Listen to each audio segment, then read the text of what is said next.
क्या आपने कभी सोचा भारत का ऐसा इलाका जहां जंगलों की हरियाली और खनिजों की चमक तो है, लेकिन वहां से लोग आज भी गरीबी, भूख और बंदूक की गोलियों के साए में जी रहे थे। यह कहानी है बस्तर की।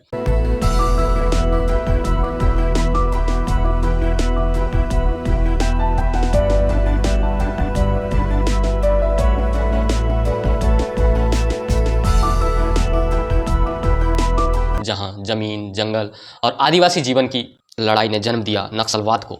1910 का बस्तर विद्रोह, पहली चिंगारी जो 1910 में बस्तर के आदिवासियों ने ब्रिटिश शासन और जंगलात विभाग के खिलाफ बड़ा विद्रोह करते हैं। उस समय जो है ब्रिटिश सरकार ने जंगलों का रिजर्व फॉरेस्ट घोषित कर दिया था, जिससे यह हुआ कि जो वहाँ के आदिवासी जो थे, वहाँ शिकार, लकड़ी काटना, खेती करना और महुआ तेंदुपत्ता बटोरना अपराध माना गया। इस विद्रोह का नेतृत्व किया गुंडाधुर नामक आदिवासी नेता ने। इस विद्रोह में करीब 47 गांव शामिल होते हैं और हजारों आदिवासी अंग्रेजी शासन के खिलाफ खड़े हो जाते हैं। भले ही यह विद्रोह दबा दिया गया हो, लेकिन इसने आदिवासियों के मन में यह विश्वास जगा दिया कि ज़मीन और जंगल पर इनका हक है और इसके लिए लड़ना बहुत ज़रूरी है, बहुत आवश्यक है। बस्तर में नक्सलिज्म को समझने के लिए 1967 का जो नक्सलवाड़ी आंदोलन को समझना होगा, जो नक्सलवाड़ी गांव में हुआ। आइए इसको विस्तार से समझते हैं और इसका विश्लेषण करते हैं।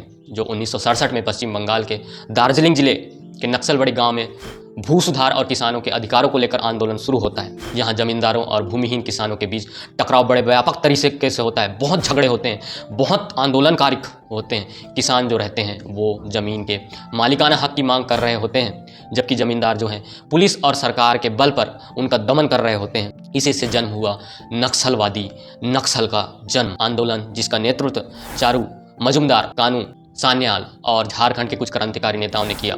यह आंदोलन वामपंथी विचारधारा जैसे मार्क्स और लेनिन माओ से प्रेरित था और ये मानता था कि हथियारबंद संघर्ष से ही शोषण का अंत हो सकता है।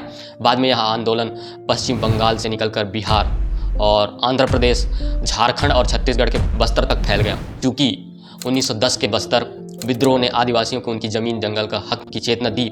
1967 के नक्सलवाड़ी आंदोलन ने इस चेतना को एक हथियार और संगठन दिया। नक्सलवादी नेताओं ने बस्तर के आदिवासियों की पीड़ा को पहचाना और इसे क्रांति की भूमि बना दिया। नक्सलवादी जो थे सिर्फ तभी बना जाता है जब उनके ऊपर कोई अत्याचार हो रहे हों। इस तरह बस्तर आदिवासियों का ऐतिहासिक संघर्ष और नक्सलवाड़ी की विचारधारा मिलकर आज का नक्सलवाद बने हैं। आप पे प्रश्न छोड़ता हूँ, क्या यह नक्सलवाद है? खनिज संपदा और विस्थापन। बस्तर की धरती में लोहा, बॉक्साइट, कोयला, हीरे जैसे खजाने छिपे हुए हैं। इन खनिजों के दोहन के लिए बड़े उद्योग आए।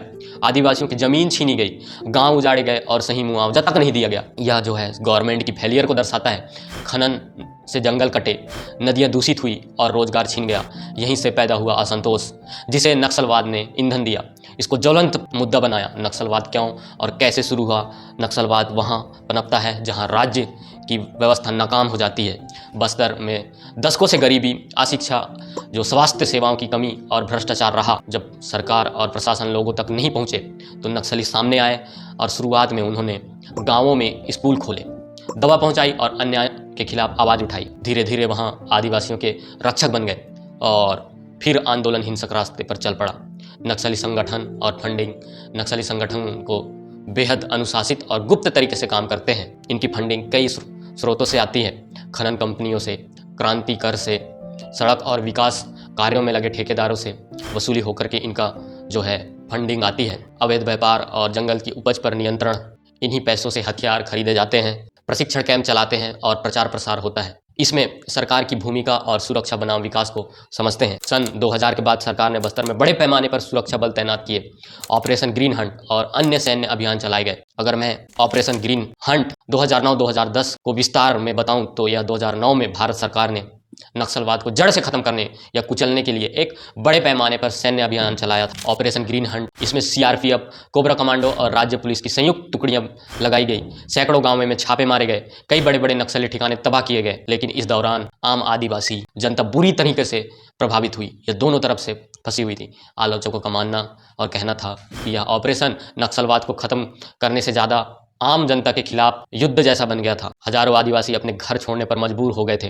नक्सलवाद खत्म होने के बजाय कई जगह और व्यापक रूप में भड़क गया था, इसलिए इसे आधा सफल और आधा असफल अभियान कहा जाता है। कई इलाकों में नक्सली कमजोर पड़े, लेकिन आम जनता दो पटों में फंस गई। सालवा जुटसु जैसे अभियान ने हजारों आदिवासियों को बेघर कर दिया और मानवाधिकार उल्लंघन के आरोप लगे। सालवा जुडुम 2005-2011 को भी समझते हैं। छत्तीसगढ़ सरकार ने 2005 में एक अनोखा अभियान शुरू किया, सालवा जुडम का मतलब है शांति का अभियान, लेकिन ये शांति का अभियान नहीं था। इस पर स्थानीय आदिवासी को हथियार देकर नक्सलियों के खिलाफ गांव-गांव में मिलिशिया यानी ग्रामीण सेना खड़ी की गई। समर्थकों ने कहा यह आदिवासियों का स्वार्थपूर्ण आंदोलन है, लेकिन असल में होता क्या है? आदिवासियों को जबरन कैंपों में भेज दिया जाता है, गांव को जलाए जाते हैं, लोगों को बेघर कर दिया जाता है। नक्सली और सरकार दोनों से पिसते हुए निर्दोष आदिवासी बीच में फंस जाते हैं।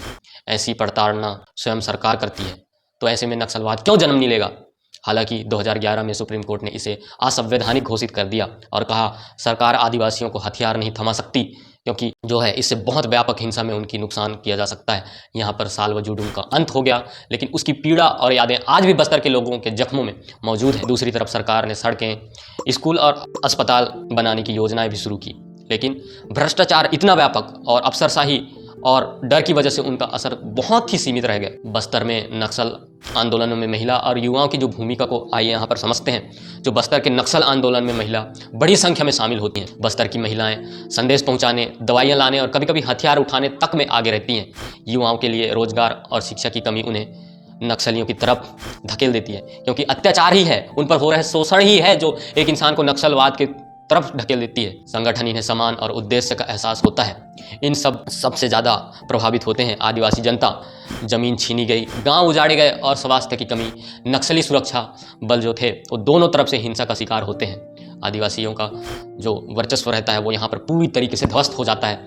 जो सुरक्षा बल जो हैं खतरनाक जंगलों में हर समय जान पर खेलते हैं। कई बार सही और गलत की पहचान करना इतना मुश्किल हो जाता है कि वो कई बार गलत आदमी को भी मार दिया जाता है, जो कि वो नक्सल नहीं होते। नक्सली लोग खुद को जनता का रक्षक बताते हैं, और क्यों ना बताएं, क्योंकि वो भी सरकार से सरकार से हो रहे अत्याचारों से लड़ रहे होते हैं। लेकिन हिंसा और डर उनका मुख्य हथियार है। हिंसा नहीं होनी चाहिए। राजनीतिज्ञ और व्यापारी लोग कई बार इस संघर्ष इस्तेमाल अपने फायदे के लिए करते हैं, बहुत व्यापक रूप में इसको करते हैं। मीडिया और सिविल सोसाइटी का नजरिया इन सब में जो है, वो जो मीडिया कहती है, मीडिया जो है अक्सर नक्सलवाद को भारत की सबसे बड़ी आंतरिक समस्या बताता है, लेकिन इस पर काम नहीं किया जा सकता। लेकिन सिविल सोसाइटी और कार्यकर्ता कहते हैं असली मुद्दा है आदिवासियों की जमीन के अधिकार, समान और विकास, राज्य पर भरोसे की कमी। ये जो है नक्सलवाद को जन्म देता है। हम भविष्य और उसके समाधान की बात करते हैं। क्या होना चाहिए? क्या केवल गोलियों से बस्तर का हल निकाला जा सकता है? शायद नहीं। इसका हल निकाला जा सकता है। आदिवासियों को उनकी जमीन और हक दिलाना होगा। खनिज संपदा का न्यायपूर्ण बंटवारा जरूरी है। केवल एक ही पूंजीपतियों को दे देना ही यह सही नहीं है। शिक्षा, स्वास्थ्य और रोजगार को प्राथमिकता बहुत जरूरी तरीके से देनी होगी। सबसे जरूरी सरकार और जनता के बीच भरोसे की दीवार को तोड़नी होगी। जब तक यह नहीं होगा, बस्तर के जंगलों में बंदूक की बूंद शायद ही थमे। बस्तर की कहानी सिर्फ नक्सलवाद की नहीं है, यह उस संघर्ष की कहानी है जहां आदिवासी अपनी जमीन, जंगल और पहचान बचाने के लिए लड़ रहा है। सवाल यह है, आने वाली पीढ़ियां बस्तर को किस रूप में देखेगी? खून और हिंसा के प्रतीक के रूप में, या फिर शिक्षा, विकास और शांति के मिसाल के रूप में इसे देखेगी? हम बस्तर का विस्तारपूर्ण जो नक्सलवाद कैसे पनपा, क्योंकि नक्सलवाद वहीं जन्म होता है जहां पर अत्याचार हो रहे होते हैं। कोई भी व्यक्ति अपने आप हथियार नहीं उठाता, उनके साथ कुछ ऐसी अपघटित घटनाएं हो रही होती है, उनके जमीन के साथ, उनके माँ बहनों के साथ ऐसे अपघटित घटनाएं हो रही होती है, जिसका सामना करने के लिए लोग हथियार उठाते हैं। और उन लोगों को मैं नक्सल का सपोर्ट नहीं कर रहा हूँ, ना ही मैं उसको ग्लोरीफाई करने की कोशिश कर रहा हूँ, लेकिन जो जहाँ पर अत्याचार होगा वहाँ पर जरूरी तरीके से जवाबदेही होगी। लेकिन इसको नक्सलवाद का नाम दे दिया जाता है। तो ऐसी वीडियो की जानकारी और ऐसी वीडियो आप लोगों को चाहिए तो मेरे चैनल को सब्सक्राइब करें, मेरे वीडियो को लाइक करें और इस वीडियो को शेयर करें ताकि ज़्यादा से ज़्यादा लोगों तक पहुँच पाए। जय हिंद, जय भारत।